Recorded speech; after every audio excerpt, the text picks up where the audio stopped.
ومن آياته أن خلق لكم من أنفسكم أزواجا لتسكنوا إليها. اللہ جل شانہ فرمائی او دا اللہ جل شانہ دا احساناتنا یو احسان دادے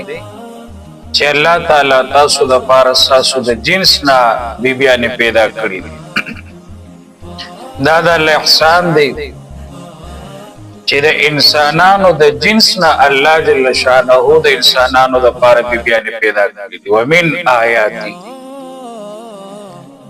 او دویم ومن آیاته او د الله جل شانه د قدرتونو د دلایلو نه یو دلیل دام دی چې الله پاک تاسو د پاره تاسو د جنس نه بیان پیدا کړ نو دا د الله یو زبردست احسان دی چې د انسانانو د جنس نه الله پاک انسانانو د پاره بیان پیدا کړی لتسكنوا الیها د دې د پاره چې تاسو د بیبیانو سره سکون واخلئ سکون کوي راحت ور سره حاصل نو بیبیانی الله جل شانه د چین سکون راحت لپاره پیدا کړی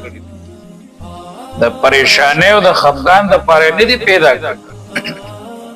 په دیو جبانه شریعت مطهره څنګه چې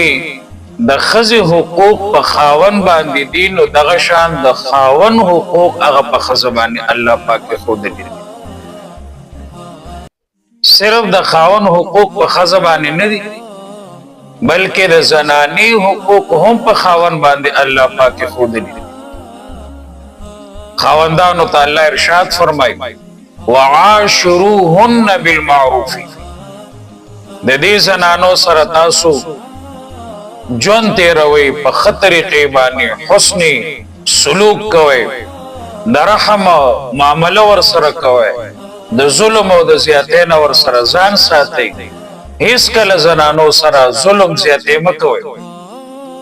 دور جاهلیت کې د زنانو سره ډېر ظلمونه شروع موجوده دور کې هم د بیبیانو سره ډېر خاوندان هغه ظلم زیاتې کوي الله فرمای وعاشروهن تاسو د دې بیبیانو سره زندگی تیروي گزاران ور سره کوي بالمعروف په خطر طبع په دې وجه خاوند ته دا ضروری دي چې هغه د خزې سره په خطر قبانه جون تیر نبی رسول الله والسلام یو حدیث مبارک کې فرمای جامع ترمذی دا روایت نقل کړی دی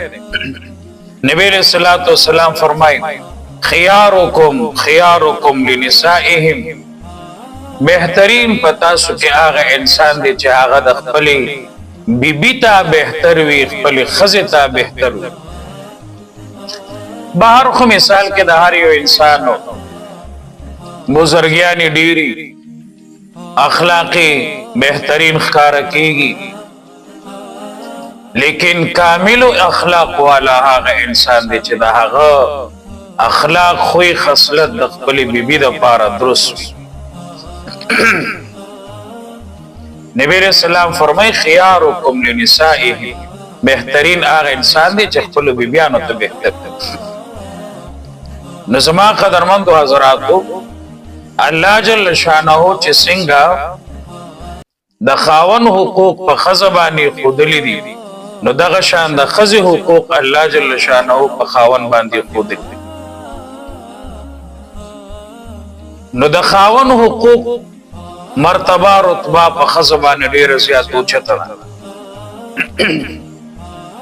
نبی رسول الله والسلام یو حدیث کې فرمای لو كنت امرا کما حکم کوله یو انسان ته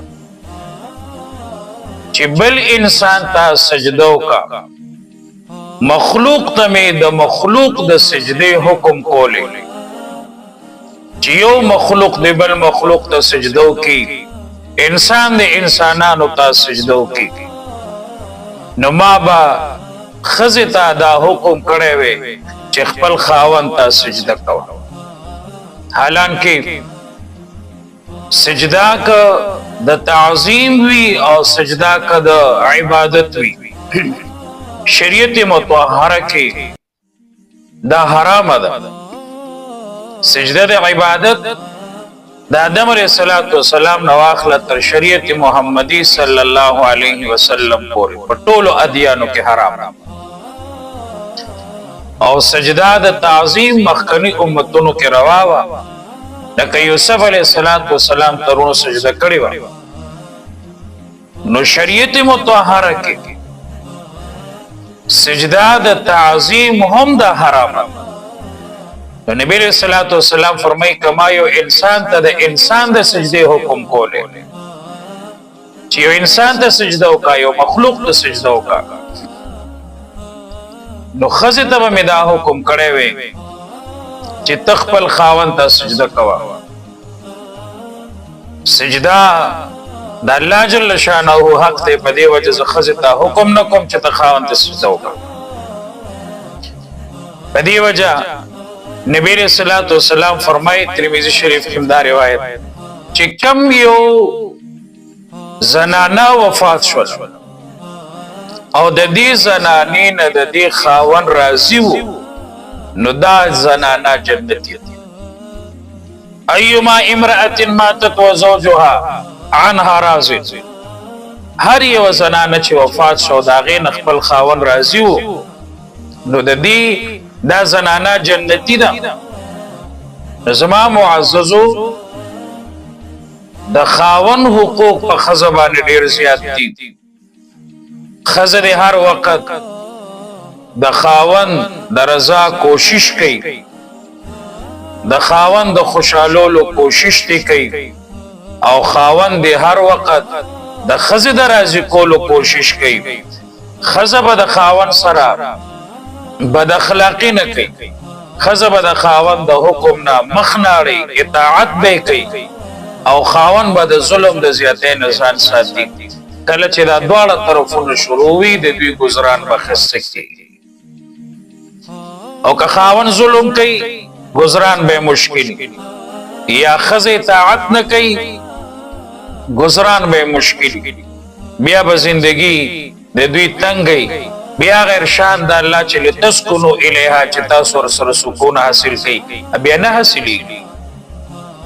د جانبینو نه بده یو بل خیال ساتي.